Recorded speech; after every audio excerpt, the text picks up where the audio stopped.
Welcome to 95 news. ప్రతిక్షణం ప్రజాక్షేమం కోసం బులెటిన్ల ముందుగా హెడ్లైన్స్ చూద్దాం. నూతన సచివాలయంలో జరిగిన తెలంగాణ కేబినెట్ సమావేశం. తెలంగాణ విజయాలను రాష్ట్ర వ్యాప్తంగా 21 రోజుల పాటు నిర్వహించాలని నిర్ణయం. ఏపీలోనూ ఏర్పాటు కానున్న భారత్ రాష్ట్ర సమితి కార్యాలయం. గుంటూరులో ఈ నెల 21న కార్యాలయాన్ని ప్రారంభించేందుకు ముహూర్తం. కర్ణాటక సీఎంగా సిద్ధరామయ్య ఏకగ్రీవ తీర్మానం. శనివారం మధ్యాహ్నం 12:30 ప్రమాణ స్వీకారం చేయనున్న సిద్ధు డీకే. అమలాపురంలోని జిల్లా ఎస్పీ కార్యాలయాన్ని సందర్శించిన ఏలూరు రేంజ్ డీఐజీ. త్వరలో దిశ పోలీస్ స్టేషన్ ఏర్పాటు చేస్తామని వెల్లడి. డీటెయిల్స్ చూసే సీఎం కేసీఆర్ అధ్యక్షతన హైదరాబాద్లోని నూతన సచివాలయంలో తొలిసారి నిర్వహించిన తెలంగాణ కేబినెట్ సమావేశం ముగిసింది. ఈ సమావేశం 3 గంటలకు పైగా సాగింది. సీఎం కేసీఆర్ మంత్రులతో పాటు సీఎస్ శాంతికుమారి ఇతర ఉన్నతాధికారులు కూడా ఈ కేబినెట్ సమావేశానికి హాజరయ్యారు. తెలంగాణ అవతరణ దశాబ్ది ఉత్సవాలు, వీఆర్ఏల అంశం, పలు ఇతర కీలక అంశాలను ఈ సమావేశంలో చర్చించి ఆమోదం తెలిపారు. కేబినెట్ భేటీ ముగిసిన అనంతరం మంత్రి హరీష్ రావు మీడియాతో మాట్లాడారు. తెలంగాణ విజయాలను రాష్ట్ర వ్యాప్తంగా 21 రోజుల పాటు నిర్వహించాలని కేబినెట్ నిర్ణయించినట్లు వెల్లడించారు. వివిధ రంగాల్లో సాధించిన విజయాలను రాష్ట్ర ప్రజలందరికీ తెలిసేలా ఉత్సవాలు ఉండాలని సీఎం కేసీఆర్ నిర్దేశించారని తెలిపారు. ముఖ్యమైన నిర్ణయం హెల్త్ డిపార్ట్మెంట్ లో కూడా కొన్ని రీఆర్గనైజేషన్ పై పలు కీలకమైన నిర్ణయాలు తీసుకోవడం జరిగింది. ముఖ్యంగా మనం 10 జిల్లాల తెలంగాణ 33 జిల్లాల తెలంగాణగా మారింది కనుక 33 జిల్లాల్లో కూడా డిఎంఎండ్హెచ్ఓ పోస్టులను ఈరోజు శాంక్షన్ చేస్తూ ఒక నిర్ణయం తీసుకున్నాం. ముఖ్యంగా హైదరాబాద్ జిల్లా చాలా పెద్దగా ఉంది. ఇక్కడ 1 కోటి జనాభాకు ఒక డిఎంఎండ్హెచ్ఓ ఉంటే ప్రైమరీ హెల్త్ కేర్ మనం పూర్తి స్థాయిలో అందించలేకపోతా ఉన్నాం. టీకాలు కానీ, వ్యాక్సినేషన్ కానీ, కేసీఆర్ కిట్ కానీ, ఇతర ఈ కరోనా లాంటి సమయాల్లో మరి ప్రజలకు దగ్గరగా పనిచేసే విషయంలో చిన్న జిల్లాలకు ఒకే డిఎంఎండ్హెచ్ఓ, హైదరాబాద్ కూడా ఒక డిఎంఎండ్హెచ్ఓ ఉంటే పూర్తి స్థాయిలో ప్రైమరీ హెల్త్ కేర్ సేవలు మేము అందించలేకపోతా ఉన్నాం. అయితే ఈరోజు హైదరాబాద్ నగరంలో 6 జోన్లుగా ఉంది. 6 జోనల్ కమిషనర్లతో మన జిహెచ్ఎంసి ఈరోజు పనిచేస్తూ ఉంది. సో ఆ జోన్లకు అనుగుణంగా 6 డిఎంఎండ్హెచ్ఓ ఆఫీసులను క్రియేట్ చేయాలని చెప్పి నిర్ణయం తీసుకున్నాం. అప్పుడు ఏమైందంటే 32 + 6 38 డిఎంఎండ్హెచ్ఓలు మన రాష్ట్రంలో పనిచేయడం జరుగుతుంది. 32 జిల్లాలకు 32 డిఎంఎండ్హెచ్ఓలు, హైదరాబాద్ జిల్లాకు 6 డిఎంఎండ్హెచ్ఓల్ని పెట్టి ప్రైమరీ హెల్త్ కేర్ను ఇంకా హైదరాబాద్లో బాగా చేయాలి. బస్తీ దవాఖానాలతో ఇప్పటికే ప్రజలకు చాలా మేలు జరిగింది. ఈ 6 డిఎంఎండ్హెచ్ఓ ఆఫీసులు ఏర్పాటు చేయడం ద్వారా ఇంకా ప్రైమరీ హెల్త్ కేర్ను హైదరాబాద్ ప్రజలకు కూడా దగ్గరగా అందజేయాలని చెప్పి ఈరోజు ఒక నిర్ణయం తీసుకోవడం జరిగింది. అదేవిధంగా రాష్ట్రంలో కొత్తగా ఏర్పడినటువంటి మండలాల్లో ఒక 40 మండలాల్లో ప్రైమరీ హెల్త్ సెంటర్స్ లేవు. ఆ 40 మండలాలకు కూడా పిహెచ్సిలను, ప్రైమరీ హెల్త్ సెంటర్స్ను శాంక్షన్ చేస్తూ ఈరోజు కేబినెట్ నిర్ణయం తీసుకోవడం జరిగింది. సో దీంతో ఏమైందంటే మాకు అన్ని చోట్ల కూడా చాలా బలోపేతమయ్యే అవకాశం ఉంటుంది. అదేవిధంగా రాష్ట్రంలో ఉండే అర్బన్ హెల్త్ సెంటర్స్, ఇంతకాలం ఈ అర్బన్ ప్రైమరీ హెల్త్ సెంటర్స్కు మొత్తం కాంట్రాక్ట్ సిబ్బందితోనే పనిచేస్తున్నారు. రాష్ట్ర వ్యాప్తంగా ఉన్నటువంటి అన్ని అర్బన్ హెల్త్ సెంటర్స్ జిల్లాల్లో, పట్టణాల్లో, హైదరాబాద్ నగరంలో ఉన్న ఆల్ అర్బన్ ప్రైమరీ హెల్త్ సెంటర్స్లో కాంట్రాక్ట్ ఉద్యోగులే పనిచేస్తున్నారు. అక్కడ పర్మనెంట్ ఉద్యోగులు లేరు. అయితే ఈ అర్బన్ ప్రైమరీ హెల్త్ సెంటర్స్ అన్నిట్లలో కూడా పర్మనెంట్గా ఉద్యోగులను నియమించాలని చెప్పి కూడా ఈరోజు నిర్ణయం తీసుకోవడం జరిగింది. ఈ హెల్త్ డిపార్ట్మెంట్ రీఆర్గనైజేషన్లో భాగంగా ఈ 40 కొత్త ప్రైమరీ హెల్త్ సెంటర్స్, రాష్ట్రంలో ఉండే అర్బన్ ప్రైమరీ హెల్త్ సెంటర్స్లో పర్మనెంట్ స్టాఫ్, హైదరాబాద్ నగరంలో 6 డిఎంఎండ్హెచ్ఓలు, రాష్ట్ర వ్యాప్తంగా 38 డిఎంఎండ్హెచ్ఓలను మరి నియమించుకునే విధంగా ఈరోజు కేబినెట్ ఆమోదం తెలిపింది. దీంతో ఈ ప్రైమరీ హెల్త్ కేర్ అనేటువంటిది ఇంకా బలోపేతమై ప్రజలకు మెరుగైనటువంటి సేవలు అందించాలనేది ప్రభుత్వం యొక్క ఉద్దేశం.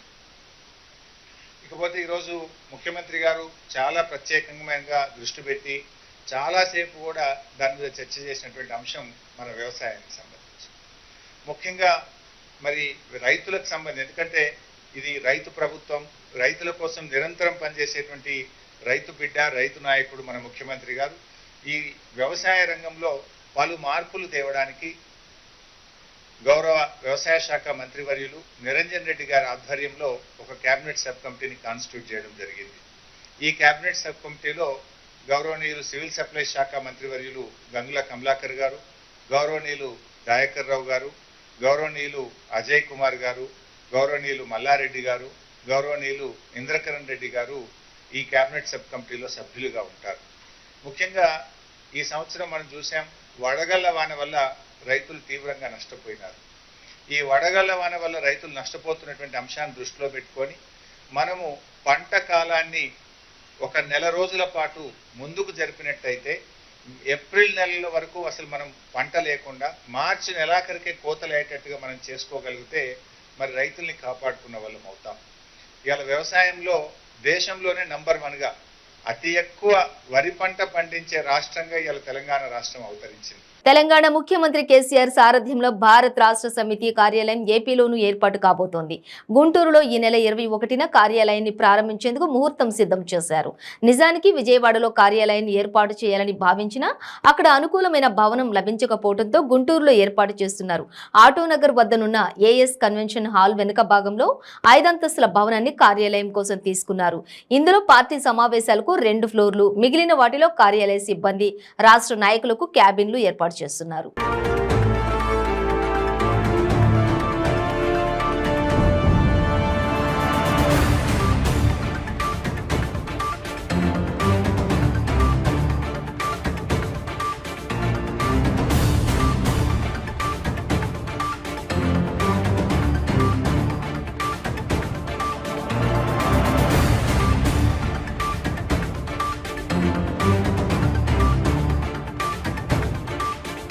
కర్ణాటక ముఖ్యమంత్రి పీఠం కోసం కాంగ్రెస్ లో 5 రోజులుగా ఏర్పడిన అనిశ్చితికి ఎట్టకేలకు తెరపడింది.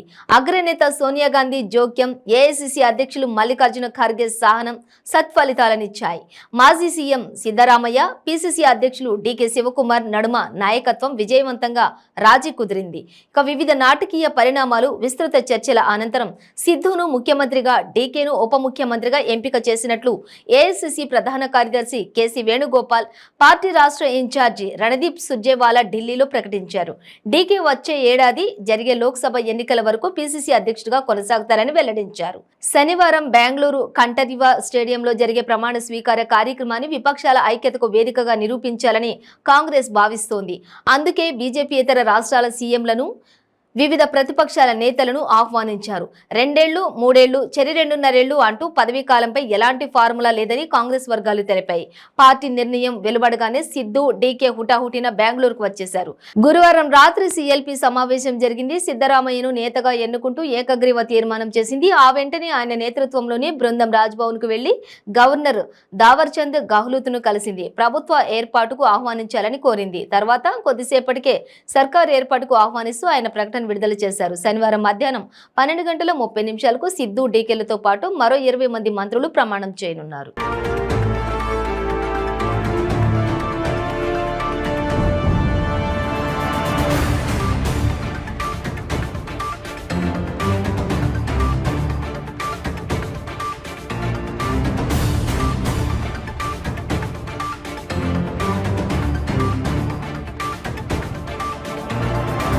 డాక్టర్ బిఆర్ అంబేద్కర్ కోనసీమ జిల్లా అమలాపురం పట్టణంలోని జిల్లా ఎస్పీ కార్యాలయాన్ని Eluru range DIG GVG Ashok Kumar సందర్శించారు. జిల్లాలో త్వరలో దిశ పోలీస్ స్టేషన్ ఏర్పాటు చేస్తామని డీఐజీ అశోక్ కుమార్ తెలిపారు. దిశ కేసుల పర్యవేక్షణకు డీఎస్పీ స్థాయి అధికారిని నియమిస్తామని అన్నారు. ఏలూరు రేంజ్లోని 6 జిల్లాల్లో కూడా శాంతి భద్రతలు ఒక్కో జిల్లాని సమీక్షించడం జరుగుతూ ఉంది. మొన్ననే నేను భీమవరం వెస్ట్ గోదావరి జిల్లా కూడా వెళ్ళొచ్చాను. ఈరోజు కోనసీమ జిల్లా డాక్టర్ బిఆర్ అంబేద్కర్ కోనసీమ జిల్లాలో శాంతి భద్రతల గురించి రివ్యూ చేయడానికి వచ్చాను. ముఖ్యంగా గత కొద్ది రోజులుగా మన ఏప్రిల్ 14 సందర్భంగా కూడా కొన్ని గ్రామాల్లో, కొన్ని చోట్ల చిన్న చిన్న ర్యాలీస్ సందర్భంగా అక్కడ ఇక్కడ కొద్దిగా చిన్న ఘర్షణలు తలెత్తాయి. రేంజ్లో అన్ని జిల్లాల్లో కూడా ఎస్పీలను ఆదేశించడం జరిగింది. ప్రతి గ్రామంలో కూడా పీస్ కమిటీస్ ఏర్పాటు చేయాలని చెప్పేసి అన్ని వర్గాల ప్రజలతోటి, తర్వాత లోకల్ ఎంఆర్ఓ గారు, ఎంపీడీఓ గారు, తర్వాత అవసరమైతే ఆర్డీఓ గారితో కలిసి ఇక్కడ గ్రామ పెద్దలతోటి, లోకల్ పోలీస్ ఆఫీసర్తో కలిసి పీస్ కమిటీస్ ఏర్పాటు చేయాలని చెప్పడం జరిగింది. బీసీ పొలిటికల్ జేఏసీ ఆధ్వర్యంలో త్వరలో నిర్వహించే బీసీల హక్కుల సాధన సభకు బీసీ కుల సంఘాల మద్దతును ప్రకటించాయి. నాగర్ కర్నూలు జిల్లా కేంద్రంలో బీసీ కుల సంఘం నాయకులతో BC political JAC Nagar Kurnool జిల్లా కన్వీనర్ డి అరవింద్ చారి కలిసి త్వరలో నిర్వహించే బీసీల హక్కుల సాధన సభను విజయవంతం చేయాలని వారిని విజ్ఞప్తి చేశారు. బీసీ కుల సంఘాలు ఏకతాటిపైకి వచ్చి ఐక్యమత్యంతో పోరాడి రాజ్యాంగబద్ధంగా రావాల్సిన మనవాటా విద్య, ఉద్యోగ, ఆర్థిక, రాజకీయ రంగంలో హక్కులు సాధించుకోవాలని పిలుపునిచ్చారు. ఆధ్వర్యంలో త్వరలో నిర్వహిస్తున్నటువంటి బీసీ హక్కులకు సంబంధించినటువంటి మహాసభను విజయవంతం చేయాలని బీసీ కుల సంఘాలను కలుపుకొని అందరినీ ఏకతాటిపైకి తీసుకువచ్చి కులాల వారిగా ఎవరికి వారు విడిపోయి పోరాటం చేసే కంటే ఏకతాటిపైన అందరూ కలిసి ఉండి మన రాజ్యాంగబద్ధంగా రావాల్సినటువంటి హక్కులను మనం అందరం కలిసి పోరాడి సాధించుకోవాలని ఈ సందర్భంగా వచ్చే నెల మీటింగ్ నిర్వహిస్తా ఉన్నాం. ఈ మీటింగ్కు అన్ని కుల సంఘాలు మద్దతు తెలిపి వారికి రావాల్సినటువంటి వాటాలు ఏవైతే ఉన్నాయో అవి రాబట్టుకునే విధంగా ప్రభుత్వాలను కదిలించి బీసీ బలం ఎంతో ఉంటుంది, మేమెంతో మాకంత వాటాన్ని సాధించుకున్నాం అన్ని రంగంలో అనే సందర్భంగా మీటింగ్ ఉద్దేశం. కాబట్టి అందరు దీనికి సహకరించగలరని తీసుకోవాలని చేసుకెళ్ళి వారికి వినియోగించుకున్నాం. వారు ఈ సందర్భంగా అన్ని కుల సంఘాలను కూడా ఈరోజు మద్దతు ఇవ్వడం జరిగింది. దీని పట్ల మేము హర్షం వ్యక్తం చేస్తున్నాం. జగిత్యాల జిల్లా వేములవాడ నియోజకవర్గం కదలాపూర్ మండలం పోతారంలోని గ్రామ సర్పంచులు జలంధర్ కూతురు ధర్మపురి భార్గవి ఇటీవల వెలువడిన ఇంటర్మీడియట్ మొదటి సంవత్సరంలో తెలంగాణ రాష్ట్రంలో 2వ ర్యాంకును సాధించినందుకు భార్గవిని డాక్టర్ గోలి మోహన్ సన్మానించారు. ఈ సందర్భంగా భార్గవి మాట్లాడుతూ యువత తనకున్న సమయాన్ని వృధా చేయకుండా ఉంటే ఉన్నతమైన లక్ష్యాలు చేరడం సులువైన మార్గం అవుతుందని అన్నారు. నేను నారాయణ ఐఏఎస్ అకాడమీ కాలేజ్లో చదువుకున్నా. నాకు 466 మార్క్స్ వచ్చాయి ఇంటర్ ఎగ్జామ్స్లో. నేను చెప్పేది ఏంటంటే మీరు మీ టైం వేస్ట్ చేసుకోకుండా ఉన్న టైంని బాగా యూటిలైజ్ చేసుకొని బాగా ఎగ్జామ్స్కి ప్రిపేర్ అవ్వాలి. పోతారం గ్రామం నుంచి మన పోతారం సర్పంచ్ జలంధర్ గారి కూతురు భార్గవి ఈ తెలంగాణ రాష్ట్రంలో ఇంటర్ ఫస్ట్ ఇయర్లో మొదటి సంవత్సరం ఎంపీసీలో స్టేట్ 2వ ర్యాంకు రావడం మా నియోజకవర్గానికే కాకుండా ఈ తెలంగాణ రాష్ట్రానికి ఎంతో గర్వకారణం. ఎందుకంటే పోతారం గ్రామం అనేది ఒక పల్లెటూరు. ఇలాంటి పల్లెటూరు నుంచి కూడా పట్టుగొమ్మలు లాంటి వాళ్ళు పుడతారు అనడానికి నిదర్శనము భార్గవే. తను మాటల్లో మేము విన్నాము, ఎవరు కూడా యువత టైంను వృధా చేయకుండా చదువుకుంటే ఉన్నతమైన లక్ష్యానికి చేరడానికి ఈజీగా ఉంటుందని తన మాటల్లోనే మాకు తెలుస్తున్నది. భవిష్యత్తులో తను ఐఏఎస్ కావాలని ఒక లక్ష్యాన్ని ఎంచుకున్నది. తెలుగుదేశం పార్టీ కార్యాలయంలో తెలంగాణ తెలుగుదేశం పెద్దపల్లి పార్లమెంట్ అధ్యక్షులు బి సంజయ్ కుమార్ ఆధ్వర్యంలో మందమర్రి పట్టణ కమిటీని ప్రకటించాయి. మున్సిపల్ ఇన్ఛార్జిగా మూల్కల లక్ష్మీరాజ్యం, ఉపాధ్యక్షుడు వడ్నాల సత్యనారాయణ, కరిడే తిరుపతి ప్రకటించారు. ప్రజల కోసం ప్రగతి కోసం ప్రజల కోసం ప్రగతి కోసం బిడ్డ మరి ఆహర్నిశలు తెలుగుదేశం పార్టీ కోసం, మరి తెలుగుదేశం కుటుంబ సభ్యుల కోసం, ఈ ప్రాంత ప్రజల సమస్యల కోసం పోరాటం చేస్తున్న సోదరుడు జక్కుల సమ్మయ్యని 2వసారి మరి మందమర్రి పట్టణ అధ్యక్షుడిగా ఎన్నుకోవడం జరిగింది. మరి అదేవిధంగా సీనియర్ నాయకుడు, మరి గతంలో టీఆర్ఎస్ పార్టీలో పనిచేసి మొన్ననే తెలుగుదేశం పార్టీలో జాయిన్ అయిన సోదరుడు ముల్కాల లక్ష్మీరాజం మరి మందమర్రి మున్సిపాలిటీ పట్టణ ఇన్ఛార్జిగా వారిని కూడా ప్రకటించడం జరిగింది. మరి అదేవిధంగా ఉపాధ్యక్షుడిగా మరి బీసీ బిడ్డ వడ్నాల సత్యనారాయణని, మరి మరో బీసీ బిడ్డ కరిడే తిరుపతిని, బోర్లకుంట శ్రీనివాస్ని, మరి అదేవిధంగా ఎస్సీ మాల సామాజిక వర్గానికి చెందిన బిడ్డ మరి అహర్నిశలు మరి తెలంగాణ ఉద్యమంలో పనిచేసి మరి ఎల్లవేళలా పార్టీ గెలుపు కోసం ప్రజల కోసం పాటుపడుతున్న సోదరుడు కారం రాజుని కూడా పట్టణ ప్రధాన కార్యదర్శిగా ఎన్నుకోవడం జరిగింది. జగిత్యాల జిల్లా బుగ్గారం మండలం వెల్గొండ గ్రామంలోని షార్ట్ సర్క్యూట్ తో ఇళ్లు దగ్ధం కావడంతో జగిత్యాల జిల్లా డీసీసీ అధ్యక్షులు మాజీ జెడ్పీ చైర్మన్ అడ్లూరి లక్ష్మణ్ కుమార్ సంఘటన స్థలాన్ని పరిశీలించి కుటుంబాలను పరామర్శించారు. అక్కడికక్కడే 6,000 రూపాయలను ఆర్థిక సహాయాన్ని అందించారు. ఈ సందర్భంగా వారు మాట్లాడుతూ షార్ట్ సర్క్యూట్ వల్ల 2 ఇళ్లు దగ్ధమయ్యి ఆ 2 కుటుంబాలు పూర్తిగా నిరాశ్రయాలు కావడం జరిగిందని, వారికి తినడానికి తిండి కూడా లేని పరిస్థితి ఏర్పడిందని, అయినప్పటికీ ఇక్కడికి ఒక అధికారి వచ్చి చూసింది లేదని అన్నారు. ఇక ప్రభుత్వం వెంటనే స్పందించి వారిని ఆదుకోవాలని డిమాండ్ చేశారు. సుభాష్ చెప్పినట్టు ఈసారి రైతుకైనా నష్టం ఇప్పుడు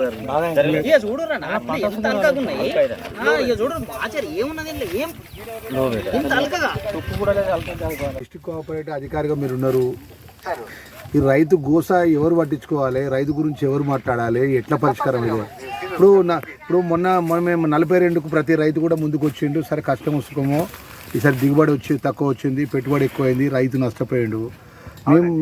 ఇప్పుడు మీ గతంలో చాలా గత 10 రోజులకెళ్ళి ప్రతి సెంటర్ కాడికి పోయినప్పుడు మీ దృష్టి తీసుకుపోతున్నా, మీ దృష్టి డీసీ గారు ఇప్పుడు ఇక్కడ 43 పెట్టకపోతే 43,200 గ్రాములు పెట్టకపోతే మిల్లర్ డౌన్ తీసుకుంటలేట. మిల్లర్ నువ్వు లారీ నువ్వు లోడ పంపకంటున్నట్ట సెంటర్ ఇన్ఛార్జిని. ఇప్పుడు వెల్గొండ కాడ 42 పంపించని చెప్పి రైతులు సంతోషపడతారు. తెచ్చుకోమని చెప్పారు. ఇప్పుడు మిగిలినంత చిన్నకారు సన్నకారు రైతులే నాలాంటి రాజకీయంగా బాగా అన్ని విధాల ఆర్థికంగా ఉన్నోళ్ళు రైతు ఎక్కడ ఏం చేయాలని అది చేసి పడేసిండు. డాక్టర్ బిఆర్ అంబేద్కర్ కోనసీమ జిల్లా పి గన్నవరం అంబాజీపేట మండలం మాచివరం గ్రామం పెచ్చెట్టివారిపాలెంలోని కొప్పిశెట్టి శ్రీనివాస్ కి చెందిన కొబ్బరికాయలు నిల్వ చేసే తాటికిళ్లు దగ్ధమయ్యాయి. అగ్నిమాపక సిబ్బందికి మంటలను అదుపు చేయడంతో గ్రామస్తులు పీల్చుకున్నారు. ఇక సుమారు 2 లక్షల రూపాయలు విలువ చేసే 15,000 కొబ్బరికాయలు మంటల్లో కాలి బూడిదైనట్లు బాధితులు తెలిపారు. పేరు మామూలు అందరూ బాలయ్య అంటారు కానీ బాలయ్య కదండి, వేరే పేరు. నిమ్తో వేస్తారు ఇక్కడ గుర్తుండే సరిపడిది.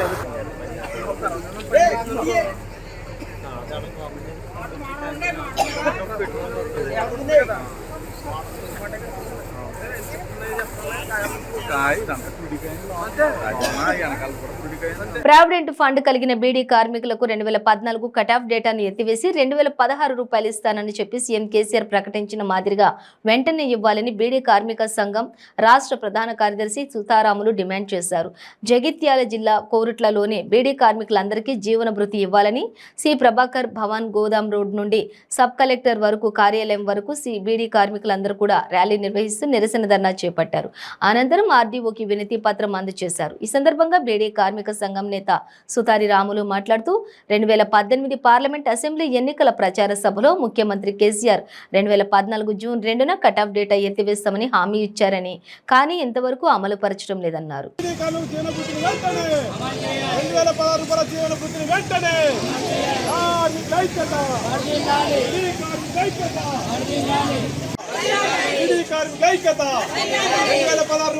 వృత్తిని వెంటనే 2016 రూపాయల జీవన వృత్తిని వెంటనే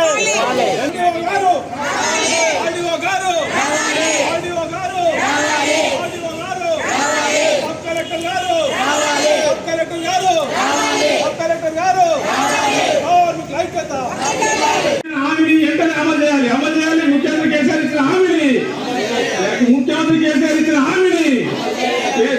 కేసీఆర్ ఇచ్చిన హామీని ఎన్నికలలో ఇచ్చిన హామీని, బహిరంగ సభలో ఇచ్చిన హామీని, మీ సమ్మేళనంలో తీర్మానం చేసిన హామీని, మీరు ఇచ్చిన హామీని అమలు చేయాలని బీడీ కార్మికుల ఐక్యత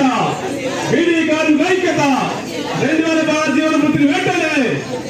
గోవిందరావుపేట మండలం పరిధి పసిర ప్రాథమిక ఆరోగ్య కేంద్రం మరమ్మతు పనులు నెలలు గడిచినా మీద మెరుగులు లోపల పురుగులు అన్నచందంగా ఉందని స్థానికులు వాపోతున్నారు. ఆసుపత్రిలో ఓపీ రోజు 100 నుండి 200 వరకు వైద్యానికి రావడం జరుగుతుందని, ఈ నేపథ్యంలో సుమారు 2 నెలల నుండి ఆసుపత్రి మరమ్మతు పనులు పూర్తి కాకపోవడంతో వచ్చే రోగులకు గ్లూకోజులు పెట్టేందుకు వీలు లేకుండా పోయిందని పలువురు ఆందోళన వ్యక్తం చేస్తున్నారు.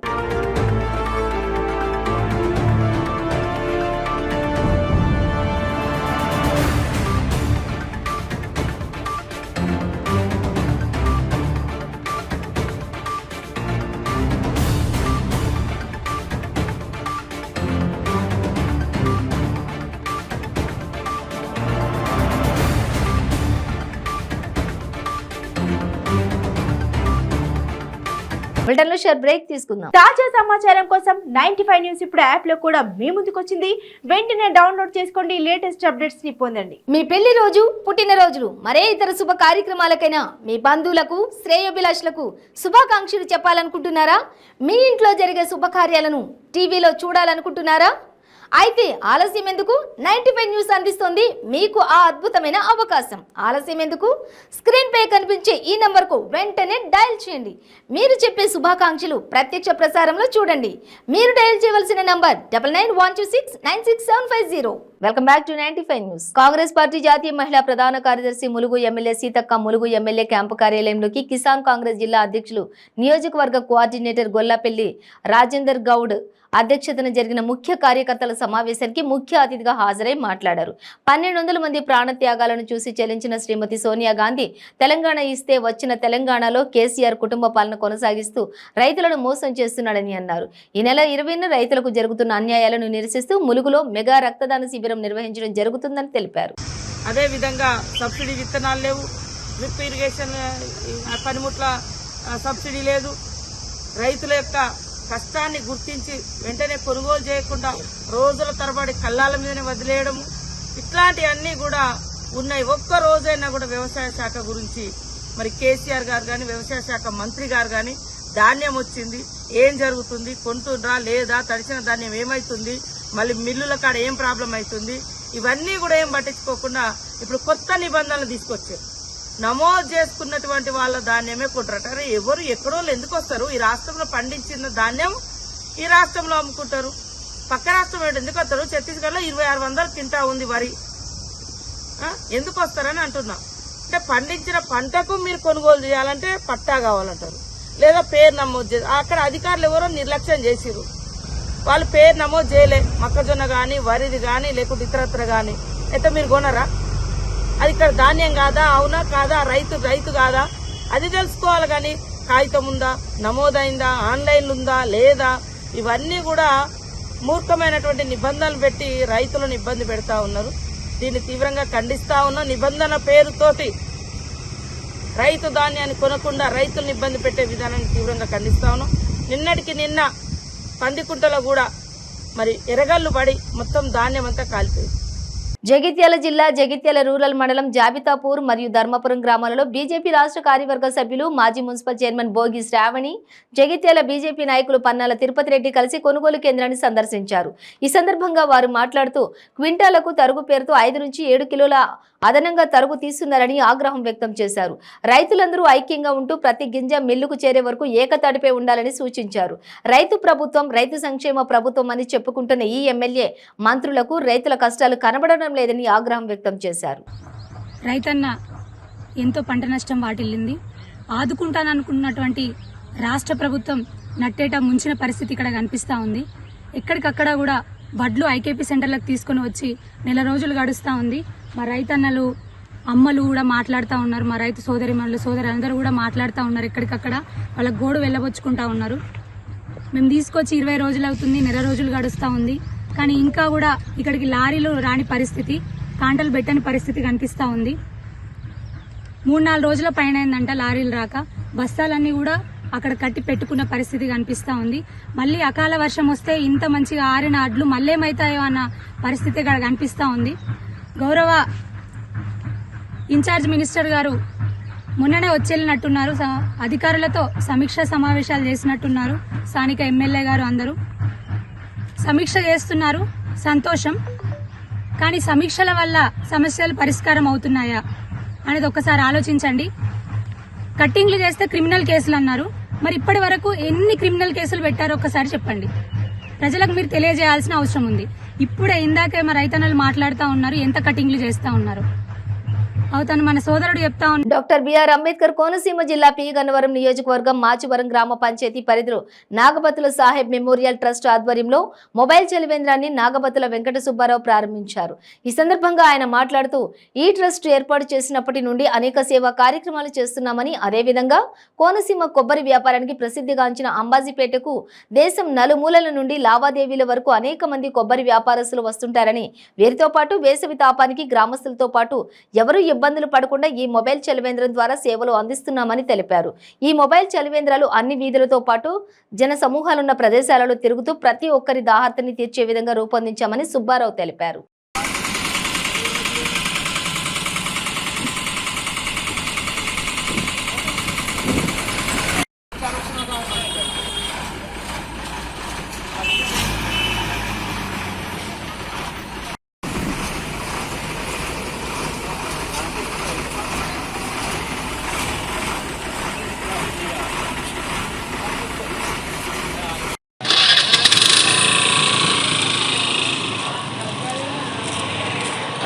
నెల్లూరు జిల్లా బుచ్చిరెడ్డిపాలెం జొన్నవాడ క్షేత్రం శ్రీ మల్లికార్జున కామాక్షితాయి స్వామివార్ల బ్రహ్మోత్సవాలు కన్నుల పండుగగా జరుగుతున్నాయి. వేల మంది జనాల్లో రథోత్సవం ఘనంగా జరిగింది. స్వామి అమ్మవార్లు రథంపై భక్తులకు దర్శనమిచ్చారు. దేవాలయం శాఖ చైర్మన్ పుట్ట లక్ష్మీ సుబ్రహ్మణ్యం నాయుడు భక్తులకు ఎలాంటి ఆటంకాలు కలగకుండా తగిన జాగ్రత్తలు చేపట్టారు.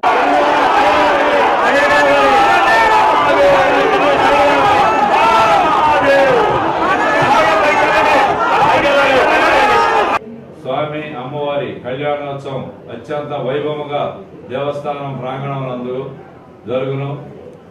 కావున భక్తులందరూ కూడా విచ్చేసి ఈ కళ్యాణోత్సవంలో పాలు పంచుకోవాలని కోరుకుంటూ, అలాగే ప్రత్యేకంగా ఈ సంవత్సరం అమావాస్య శుక్రవారం ఒక ప్రత్యేకంగా స్వామి అమ్మవారి కళ్యాణోత్సవం. ప్రతి సంవత్సరం కూడా అమావాస్య రోజే కళ్యాణం ఉంటుంది, కానీ శుక్రవారం రావడం ఒక ప్రత్యేకత. ఈ సంవత్సరం శుక్రవారం రావడం వల్ల స్వామి అమ్మవారికి అత్యంత ప్రీతిపాత్రమైనటువంటి శుక్రవారం కాబట్టి భక్తులు కూడా అధిక సంఖ్యలో పాల్పంచుకుంటారు. అలాగే సాయంత్రం తెప్పోత్సవం కార్యక్రమం 7 గంటలకి మొదలవుతుంది. తర్వాత 9 గంటల నుంచి దేవస్థానం దగ్గర గంగా నది ఒడ్డున సాంస్కృతిక కార్యక్రమాలు ముఖ్యంగా ఉన్నాయి. కావున భక్తులందరూ కూడా అధిక సంఖ్యలో పాల్గొని వీటన్నిటిలో కూడా పాలు పంచుకోవాలని మరీ కోరుకుంటూ, అలాగే శ్రీ భద్రాచలం సీతారామ కళ్యాణంలో భక్తులందరూ కూడా ఒడ్లు గోటితో ఒలిసి గోటి తలంబ్రాలు అనే ఒక కార్యక్రమం భద్రాచలంలో జరుగుతుంది. మన జొన్నవాడ పుణ్యక్షేత్రంలో స్వామి అమ్మవారికి ఒక ప్రత్యేకంగా మేము కానీ మా యువ గారు కానీ ట్రస్ట్ బోర్డు సభ్యులు కానీ మా పూజారులు కానీ స్టాఫ్ కానీ అందరం కూడా ఆలోచించి గోటితో మనం కూడా ఒలిసి స్వామి అమ్మవారి కళ్యాణోత్సవంలో తలంబ్రాలుగా వినియోగించాలని కోరుకొని గౌరవ శాసనసభ్యులు శ్రీ నలపరెడ్డి ప్రసన్నకుమారెడ్డి గారికి కూడా తెలియపరచడం జరిగింది. వారు కూడా చాలా సంతోషించి తొలింపుర మన దేవస్థానం నందు చేయడం చాలా గొప్ప విశేషం కాబట్టి చేయండి అని మాకు చెప్పడం, అందువల్ల స్వయంగా మా చేలో పడిన ఒట్లు మేము తీసుకొచ్చి ఇక్కడ భక్తులందరికీ కూడా ఇచ్చి గ్రామ ప్రజలకు ఇచ్చి ఒడ్లన్నీ కూడా ఒలిపించి ఈరోజు సాయంత్రానికి అన్నీ కూడా మేము రెడీ చేసుకొని రేపు ఉదయం తలంబ్రాలకి ఈ బియ్యాన్ని కూడా వాడుతున్నాం. ఇది ఒక ప్రత్యేకమైన కార్యక్రమం. ప్రతి సంవత్సరం కూడా స్వామి అమ్మవారి కళ్యాణోత్సవంలో ఇదే విధంగా జరగాలని మేము కోరుకుంటున్నాం. బులెటిన్ ముగించే ముందు హెడ్లైన్స్ మరోసారి. నూతన సచివాలయంలో జరిగిన తెలంగాణ కేబినెట్ సమావేశం. తెలంగాణ విజయాలను రాష్ట్ర వ్యాప్తంగా 21 రోజుల పాటు నిర్వహించాలని నిర్ణయం. ఏపీలోనూ ఏర్పాటు కానున్న భారత రాష్ట్ర సమితి కార్యాలయం. గుంటూరులో ఈ నెల 21న కార్యాలయాన్ని ప్రారంభించేందుకు ముహూర్తం. కర్ణాటక సీఎంగా సిద్ధరామయ్య ఏకగ్రీవ తీర్మానం. శనివారం మధ్యాహ్నం 12:30 ప్రమాణ స్వీకారం చేయనున్న సిద్ధు డీకే. అమలాపురంలోని జిల్లా ఎస్పీ కార్యాలయాన్ని సందర్శించిన ఏలూరు రేంజ్ డీఐజీ. త్వరలో దిశ పోలీస్ స్టేషన్ ఏర్పాటు చేస్తామని వెల్లడి. ఇవి బులెటిన్ డీటెయిల్స్. చూస్తూనే ఉండండి 95 న్యూస్.